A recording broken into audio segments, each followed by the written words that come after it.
اچھا، ابھی ایک انٹرسٹنگ پوزیشن ہے، عام طور پر نکے اور نکے دے بیدی لڑائی ہو جاتی ہے، یہ ماضی کی حکومتیں یہی ہیں، جو پرائم منسٹر ہے اور جو فوج کا سربراہ ہے اس کی لڑائی ہو جاتی ہے، میاں صاحب کے ساتھ یہ المیہ رہا۔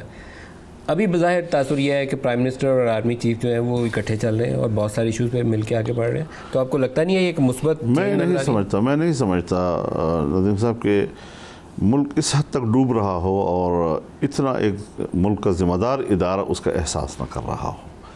میں اتنا بے حس بھی ان کو نہیں سمجھتا اور نہ اتنا بے خبر سمجھتا ہوں۔